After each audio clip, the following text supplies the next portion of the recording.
Hello. Been a little while. I haven't read a book. I'm going to read this book, A Little House by Virginia Lee Burton. It has very nice illustrations in it, and I don't know who it's illustrated by. Maybe it's story and pictures by both Virginia Lee Burton.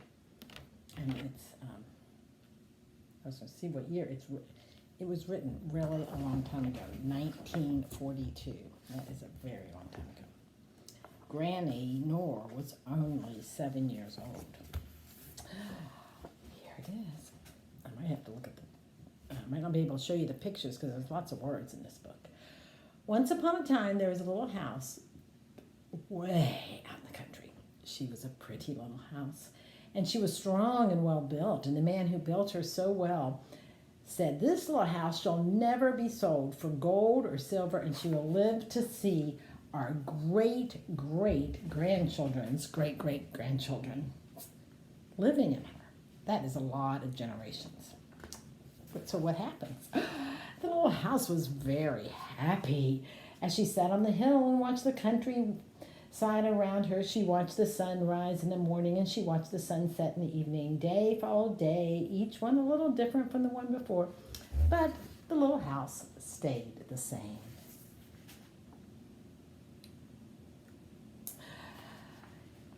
In the nights, she watched the moon grow from a thin new moon to a full moon. Then back again to a thin old moon, and then there was no moon. She watched the stars way off in the distance. She could see the lights in the city.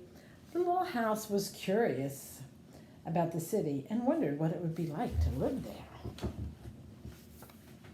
She watched the moon. She's out in the country. Time passed quickly for the little house as she watched the countryside slowly change with the seasons. In the spring, when the days grew longer and the sun warmer, she waited for the first robin to return from the south. She watched the grass turn green. She watched the birds on the trees swell. Oh, the buds, sorry. I didn't have my glasses on. The buds on the trees swell and the apple trees burst into blossom. And she watched the children playing in the brook. That's fun to play in a brook. A brook is the same thing as a creek or a little river. In the long summer days, she sat in the sun and watched the trees cover themselves with leaves and the white daisies cover the hill. And she watched the gardens grow. And she watched the apples turn red and ripen. And she watched the children swimming in the pool.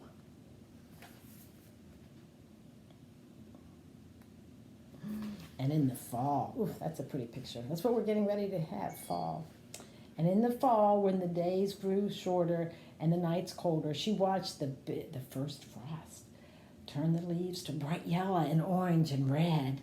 And she watched the harvest gathered and the apples picked. And she watched the children going back to school. So they might not have been very happy about that, but that's okay. Gotta go to school.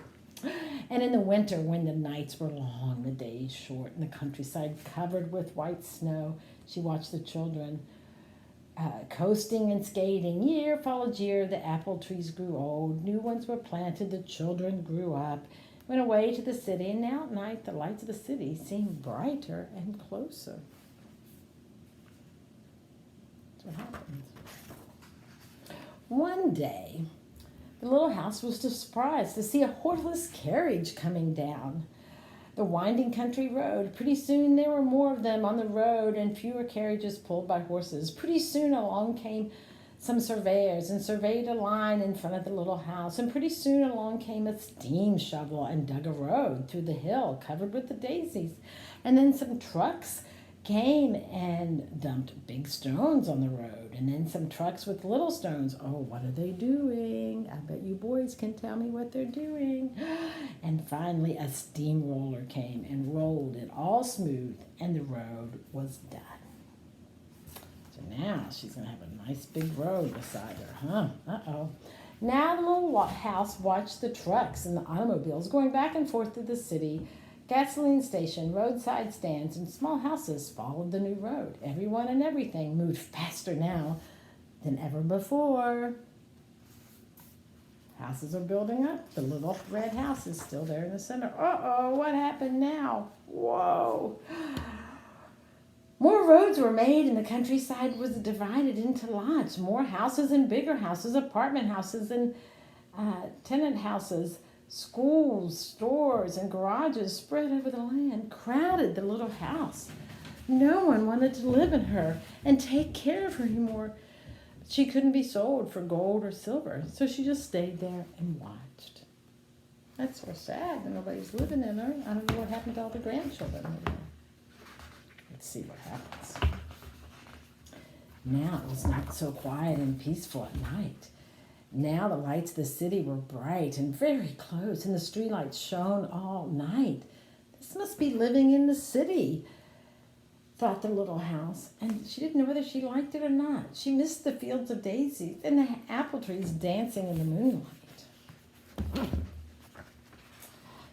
Pretty soon there were trolley cars going back and forth in front of the little house. They went back and forth all day and part of the night. Everyone seemed to be very busy. Everyone seemed to be in a hurry. That's like New York City. It's like where James lives. Very busy. And even D.C. probably. And even maybe downtown St. Louis, they have some trolley cars. Pretty soon, there was an elevated train going back and forth above the house, and the air was filled with dust and smoke, and the noise was so loud that it shook the little house. Now she couldn't tell when spring came, or summer or fall or winter, and it all seemed about the same. In Phoenix, they have some elevated tracks too, I think, right? But it's not too smoggy, not too... Oh, and look here, now they're building the subway. Pretty soon there was a subway going back and forth underneath the little house. She couldn't see it, but she could feel it and she could hear it. People were moving faster and faster. No one noticed the little house anymore. They hurried by without a glance. That's sad. Where is the little house? I see it. Do you see it? That's sort of sad. That's what happens when a city grows. Pretty soon, they tore down the apartment houses and the tenement houses around the little house and started digging big cellars, one on each side. The steam shovels dug down 3 stories on one side and 4 stories down on the other side. Pretty soon, they started building up. They built up 25 stories on one side and 35 on the other side. What were they going to do with the little house? Oh, look at the little house. Now the little house only saw the sun at noon and didn't see the moon or stars at night at all because the lights were so bright. She didn't like living in the city. At night she used to dream of the country and the field of daisies and the apple trees dancing in the moonlight. The little house was very sad and very lonely. Her paint was cracked and dirty. Her windows were broken and her shutters hung crookedly. She looked sort of shabby, though she was just as good a house as she ever had been underneath all that. Then, one fine morning in spring, along came the great-great-granddaughter of the man who built the little house so well. She saw the shabby little house, but she didn't hurry by. There was something about the little house that made her stop and look again. And she said to her husband, "That little house looks just like the little house my grandmother lived in when she was a little girl. Only that house was way out in the country and on a hill covered with daisies and apple trees growing around, not by. They found out that it was the very same house. Uh-oh, can you see what's going to happen? I see, this is exciting. So she went to the movers to see if the little house could be moved. The movers looked the little house all over and said, "Well, sure, this house is as good as ever. She's built so well, we could move her anywhere." So they just jacked the little house up and put her on wheels, and traffic was held up for hours as they slowly moved her out of the city. Yay! Are they going to take her to the country? I bet they are. Look, at first the little house was very frightened. But after she got used to it, she rather liked it. They rode along the big road and they rode along the little roads until they were way out in the country. When the little house saw the green grass and heard the birds singing, she didn't feel sad anymore. They went along and along, but they couldn't seem to find just the right place. They tried the little house here, they tried the little house there. Finally, they saw a little hill in the middle of a field with apple trees growing around. There, said the great-great-granddaughter, that's just the place. Yes, it is, said the little house to herself. A cellar was dug on top of the hill, and slowly they moved the house from the road to the hill. That is so nice. Up and look. The windows and shutters were fixed, and once again they painted her a lovely shade of pink. And as the little house settled down on her new foundation, she smiled happily. Once again, she could watch the sun and the moon and the stars. Once again, she could watch spring, summer, fall, and winter come and go. And once again, she was lived in and taken care of. That's sweet. Never again would she be curious about the city. Never again would she want to live there.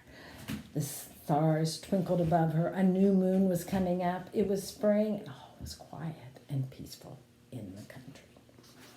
And that's a nice book. The Little House. That's a sweet book. Hope everybody's doing okay. Grandma loves you. Jesus loves you.